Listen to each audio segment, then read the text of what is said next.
le concept de ce mois-ci, on va parler d'un catcheur un peu oublié. Parce qu'on a toujours des catcheurs oubliés dans notre tête qui n'ont pas eu les parcours qu'on aurait bien voulu voir d'eux, etc. Donc aujourd'hui, je vais parler de ce bon vieux John Hennigan, Johnny Nitro, John Morrison, Johnny Mundo, Johnny Impact, Johnny Elite, comme vous voulez. Et oui, ce sont des vrais noms qu'il a eus. Alors, moi, faut savoir que je suis très, très, très fan de ce catcheur. J'ai toujours kiffé. Quand je dis que je suis très fan de ce catcheur, c'est l'enfant qui était fan de ce catcheur réellement, d'accord. Faut savoir que John Morrison avait gagné l'émission Tough Enough à l'époque. Maintenant, ils ont fait un nouveau dérivé avec des coachs, etc. John Morrison avait été co-vainqueur. Ils avaient mis 2 vainqueurs à cette époque-là. Il avait été après à la OVW, etc. Il a essayé. Au début, on a essayé de le faire monter un peu bizarrement dans le roster. Ça n'a pas marché. Il avait fait un combat contre Eugene où il avait perdu son job, etc. à l'époque. À la OVW, il s'était reconstruit avec Joey Mercury. Joey Mercury qu'on a pu voir dans la J&J Security avec Seth Rollins. C'était le petit chauve. C'est devenu une très bonne équipe à la WWE, qui est montée ensuite dans le roster principal et qui a notamment gagné les titres par équipe. D'accord. Malheureusement, Joey Mercury a subi une énorme blessure dans une rivalité contre les Hardy Boys. Décidément, on va encore parler d'eux, Jules. Contre les Hardy Boys, il s'était complètement ouvert le visage, d'accord. Donc voilà. Et ensuite, Joey Mercury, malheureusement, s'était fait renvoyer à l'époque. Du coup, Johnny Nitro s'était retrouvé comme étant un catcheur solo. Il a pu notamment catcher du côté c'était du côté de Raw, je pense, où il devient champion intercontinental et qui rentre dans une rivalité avec Jeff Hardy, d'accord, très bonne rivalité à l'époque, où il devient champion intercontinental, puis il le reperdra plus tard. Ensuite, il ira faire un tour à la ECW, où il aura notamment une grosse rivalité avec CM Punk, où il perdra. Ensuite, il deviendra champion de la ECW et puis perdra sa ceinture. N'oublie pas de me dire si tu veux passer les photos, Tariq. Ouais, t'inquiète. Et donc voilà, donc en tant que Johnny Nitro, après ça devient un peu compliqué pour lui. Après les passages qu'on a eu notamment dans le roster principal, à l'ECW, etc. Mais on a toujours eu des matchs mémorables, un look spécifique. Le fait aussi que quand il gagnait des ceintures, il avait une manière de porter la ceinture. Je me rappelle qu'il l'accrochait à sa vraie ceinture. Oui. C'était une manière de la porter. Ça. Moi, j'aimais bien tout ce qui était innovant. Donc voilà. Et il était accompagné notamment de Melina, qui était sa vraie femme du coup à l'époque, et qui ensuite lui a apporté beaucoup de problèmes malheureusement. Voilà, on peut passer à l'image suivante. Ensuite, il reviendra dans le roster principal avec ce fameux Mike Mizanin, alias The Miz. Tous les deux, ils feront une très belle équipe, d'accord, on s'en rappelle.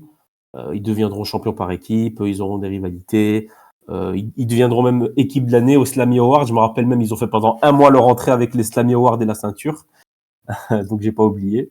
Donc voilà, c'était une bonne équipe. Ils ont notamment fait l'émission Dirt Sheet, c'était super drôle. Tout simplement une émission où ils se moquaient des autres catcheurs, etc.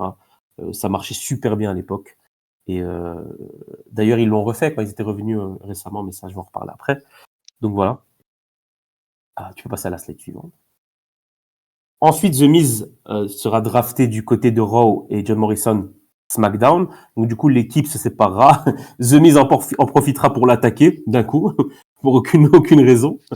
Il ira du côté de SmackDown. Du côté de SmackDown, il passera directement en tant que face. Je me rappelle parce que c'est à cette période-là que j'ai découvert du coup les shows en anglais, parce que j'ai remarqué qu'il y avait 2 semaines d'écart entre les shows francophones et aux États-Unis. Quelle époque. Vraiment, à cette période-là, je me rappelais, j'allais sur www.com et je voyais des morceaux de segments de John Morrison et j'étais en mode putain stylé, il est face, mais pourquoi je vois pas ça? Et en fait, c'est parce qu'il y avait 2 semaines d'écart. Donc c'est là où j'ai commencé à regarder les shows 2 semaines à l'avance. Il se sentait tellement fort à ce moment-là. Mais ouais, au début, c'était trop bien parce que t'es en mode j'avais découvert 2 semaines de show d'un coup en tout neuf, tu vois ce que je veux dire. Et il fera des matchs incroyables, il fera une ascension, il deviendra challenger numéro 1 pour affronter Rey Mysterio. Il battra Rey Mysterio pour devenir champion intercontinental. D'ailleurs, le match, il était extraordinaire. C'est en tant que face là-bas qu'on découvre son nouveau finisher qui est le Starship Pain. Ce fameux finisher où il tape les cuisses sur la corde puis il fait une espèce de spirale là, extraordinaire. À l'abri, là, ouais. À l'époque, quand tu ramènes ça, frérot, d'où ça sort? C'est incroyable. C'est incroyable, les gars. C'est incroyable. Donc, le look, très bon catcheur. Après, John Morrison, on sait très bien qu'il a des petites difficultés au micro. Mais à cette période-là, il n'était pas si mauvais que ça, parce qu'au final, il a eu une rivalité avec Dolph Ziggler où ils ont fait des matchs extraordinaires. Ensuite, il a eu une rivalité avec Drew McIntyre où là, il faisait des promos intéressantes, où il se moquait aussi de l'accent de Drew McIntyre, bon, les idées de Vince McMahon à l'époque, d'accord. Donc voilà, il perdra ensuite sa ceinture, bien évidemment, de champion intercontinental.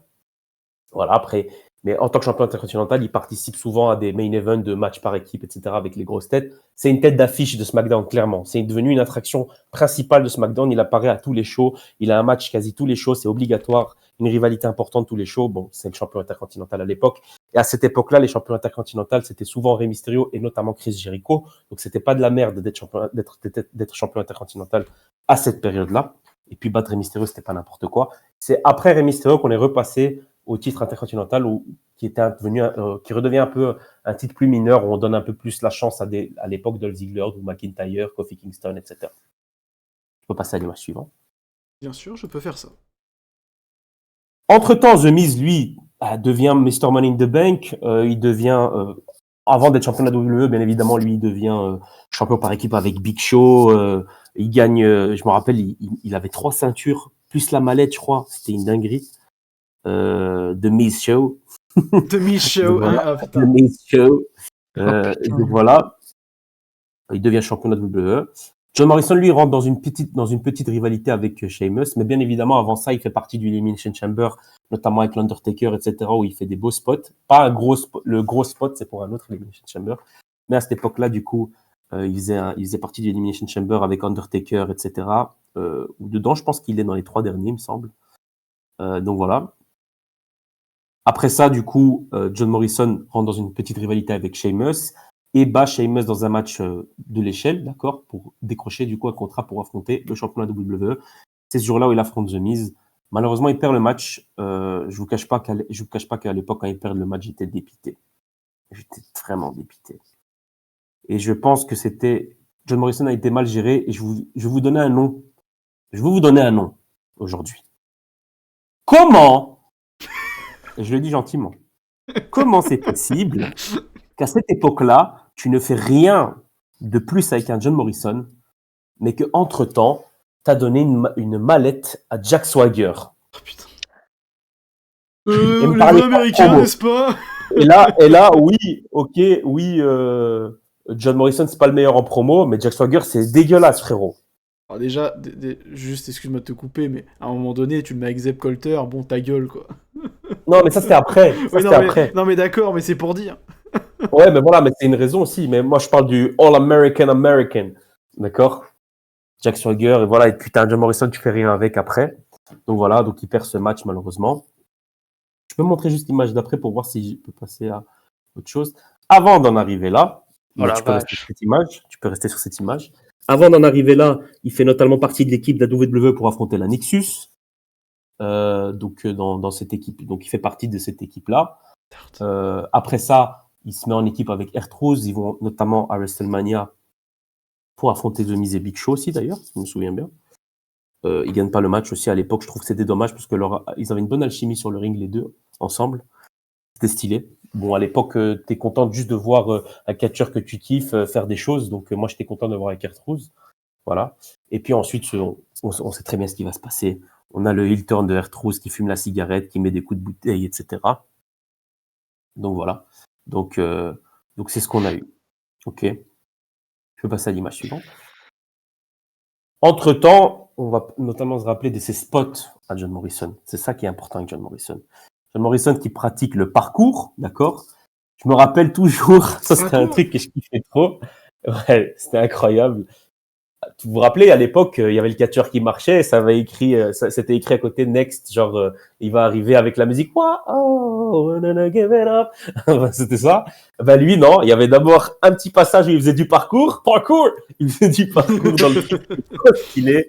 Le mec, il faisait des tractions comme ça. Je me rappelle très bien. Après, il faisait tous ces trucs de parcours. Et puis, il prenait sa veste. John Morrison is here next. C'est trop stylé. On sait qu'aujourd'hui aussi, on a vu, tout le monde connaît Kofi Kingston pour ses spots au Royal Rumble. Eh ben, avant Kofi Kingston, c'était John Morrison qui faisait des spots au Royal Rumble. Oui, c'est vrai en plus. C'était lui qui faisait. C'était lui qui faisait des spots quand notamment William Regal le jette sur le vous savez, vous voyez la barricade noire là où il y a le public, Oui. et il monte dessus et il revient. Il avait fait encore un autre spot, il me semble. Et puis après, bon, vu que John Morrison était parti, ben, Kofi Kingston a fait. Dans l'Elimination Chamber, c'est lui le premier à être monté tout en haut, comme on voit sur l'image ici de la cage, pour sauter sur Sheamus et l'éliminer. Voilà, donc c'est un catcheur qui avait beaucoup de potentiel. Tu peux passer sur l'image suivante. Avant d'en arriver là, il a notamment été à la Lucha Underground où il est devenu Johnny Mundo. Lucha Underground à l'époque, qui d'ailleurs était, je regardais pas, mais c'était quand même, je trouve que le programme était très intéressant parce que sur un an, en fait, c'était une série. Il y avait même des morts et tout, c'était stylé quand même comme truc. Ben, on avait Penta là-bas qui avait eu les matchs contre Io Sky et Kerry Sane notamment. T'avais les matchs intergenres, mais c'était pas des matchs de merde. Je sais pas si vous avez vu un peu les highlights de ces matchs-là de Penta avec Pas du tout. Kerry Ouais, Sane j'ai vu et un peu. Sky. Ben, Avec Io Sky. franchement, il faudrait regarder parce que c'est très fort. C'est pas le match. Je sais même pas comment ils ont survécu les deux. Je dis honnêtement, c'est trop grave. Le match c'est abusé. Bref, voilà. Il devient Johnny Mundo, il ira à la TNA où il deviendra Johnny Impact, etc. Ce qui fait qu'il va être aussi renvoyé de la WWE, c'est qu'il y a eu beaucoup de problèmes avec Melina, etc., qui ont affecté apparemment, même les catcheurs disaient que John Morrison avait changé de personnalité à cause d'elle, etc. Et donc voilà. Et donc il y avait même eu notamment des histoires avec Batista, je crois. Bref, de la tromperie, bref, tout ça. Donc voilà. Il ira un peu partout. Et puis ensuite, il reviendra vers du coup 2020-2021, il me semble, d'accord. Il reviendra. Ma déception quand il revient, c'est que il reste que avec The Miz. Moi, John Morrison à l'époque, je le kiffais quand il était parti en solo. Donc moi, je voulais absolument son retour pour qu'il soit un catcheur en solo. Ça n'a jamais été le cas malheureusement. Donc il reviendra avec The Miz. Il gardera trop longtemps ce personnage dégueulasse de Johnny Drip Drip. J'ai jamais compris pourquoi il a gardé ce personnage. Donc voilà, malheureusement, ça a été du gâchis. Mais on doit respecter ces catcheurs-là. Pourquoi aussi? Parce qu'il fait partie des gens qui ont carré la société pendant le Covid, notamment quand il n'y avait pas de public. Donc voilà. Donc c'est lui aussi qui a mis, faut le dire les gars, c'est lui le premier qui a mis over Bad Bunny. Avec le Canadian Destroyer, Mexican Destroyer, appelez-le comme vous voulez. C'est lui le premier qui le prend. On sait très bien que dans cette technique, c'est le catcheur qui prend la technique qui fait plus de travail. Donc ça a mis Bad Bunny en avant. Et puis voilà, ils ont eu il y a eu des bordels avec les zombies, etc. C'était le Covid, le match plus front.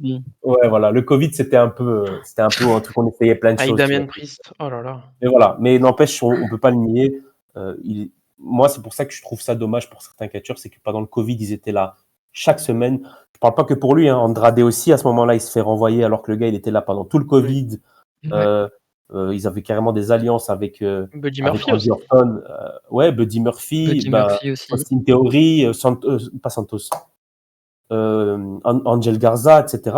Frérot, c'était eux. Hein. Raw, c'était Humberto eux. Carrillo aussi. Humberto Carrillo, etc. Donc voilà.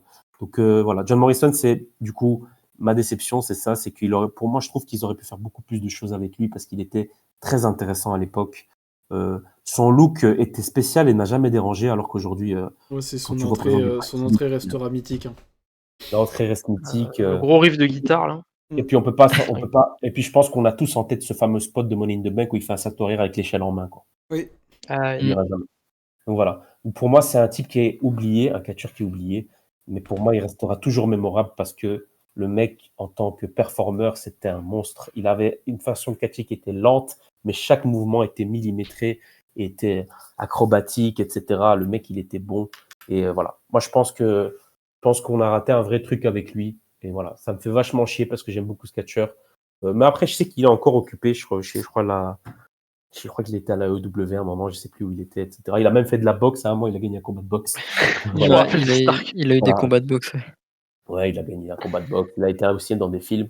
Mais voilà, moi je trouve que ce gars-là, j'aimerais bien, moi je suis encore aujourd'hui, je te dis, moi j'aimerais bien qu'il revienne encore une fois, mais pour un run solo. J'ai pas envie de le voir avec The Miz encore parce que frérot, il est revenu pendant 2-3 ans, il était que avec The Miz. C'est la famille, The Miz. Oui, bien sûr, mais allez quoi. Main event de WrestleMania, The Miz. Hein. Ouais, on sait. Et John Morrison, WrestleMania, match par équipe avec Snooki de Jersey Shore, hein. Oublie pas. Avec Trish Stratus et Snooki, hein. On n'a jamais oublié ça aussi. Hein. Non, mais voilà, John Morrison, je vais jamais l'oublier, les frères. C'est SmackDown vs Raw 2009, SmackDown vs Raw 2008, SmackDown vs Raw 2010. Oh là là, John Morrison, les gars, je lui ai donné des ceintures et des ceintures champion du monde. Vous imaginez même pas. Vous vous rappelez quand dans les jeux de catch, les ceintures, c'était des petits jouets dégueulasses. Ouais, et Ah qui, bah, il les et a- qui il les a flottait tous sur la eu. peau. Ouais, il les a tout dessus, comme ça vous avez. Ok, Donc ok. voilà. T'en as Le fini. Shaman of Sexy. Du coup, t'en as fini, je suppose, avec ta rubrique. Terminé, les gars. Donc voilà, c'était une nouvelle rubrique, les gars, qui fait partie, du coup, qui rejoint les What If et le Needle Booker du mois passé. Le What If qui peut être fait par soit Tarek, soit Jules. Et du coup, le catcheur oublié qui peut être fait soit par Tarek ou soit Jules. Donc j'espère que vous avez apprécié cette petite rubrique qui reviendra pour les prochaines émissions. Bon, je ne sais pas. Mais vous avez kiffé, vous, ou pas, les gars, là? Ouais, méchant, hein. C'était lourd. Méchant. Après, moi, John Morrison, alors, je sais pourquoi il n'est pas allé plus haut, quoi. Bah, C'est vas-y, ça le dis. truc. On le sait. Oui. Bah, c'est parce qu'il tenait le micro à l'envers pendant ses promos, quoi. Genre, le mec, Ouais, mais oui, c'est vrai qu'en promo, ça c'est pas. en promo, franchement, ça l'a jamais fait, le pauvre. Parce que c'était un monstre, hein. Mais justement, c'est pour ça que je disais ça, c'est que la période où il a été champion intercontinental, il fallait plus le travailler en promo, encore plus. Ouais. Et ils ont arrêté de le faire, et c'est ça le problème. Il me fait penser un peu à. Tu vois, je le mettrais au même niveau que Shelton Benjamin, un peu, genre. C'est des mecs qui Ouais. étaient vraiment très bons, qui même dégageaient quelque chose, parce que les gens les aimaient bien, tu vois. Shelton Benjamin, c'est pareil, le public l'aimait bien. Mhm. Mais ils ont jamais pu step up. Après, c'est aussi Ouais, peut-être ils le ont. physique, je sais pas. Peut-être qu'ils étaient pas Ouais, assez costauds. Enfin, il y a plein de John choses. Morrison, c'est une machine de guerre, frérot. Bah, à l'époque où il était champion intercontinental, il est pas. Enfin, il est pas physiquement, c'est pas John Cena non plus, tu vois. Ah oui, non, c'est pas oui, c'est pas les physiques Voilà. Batista, Cena et tout ça, c'est C'est clair. ça. Mais bon, hein, quand tu c'est dis qu'à aussi ce ça. moment-là, un The Miz est champion du monde, The même Miz, c'est un peu l'anomalie. Parce que, tu vois, Jack Swagger, par exemple, je même suis pas Jeff Hardy, d'accord avec ça. même Jeff Hardy et CM Punk, hein, c'est pas des gros physiques. Hein. Non, mais On ouais. on en reparlera de Jeff Hardy, CM Punk.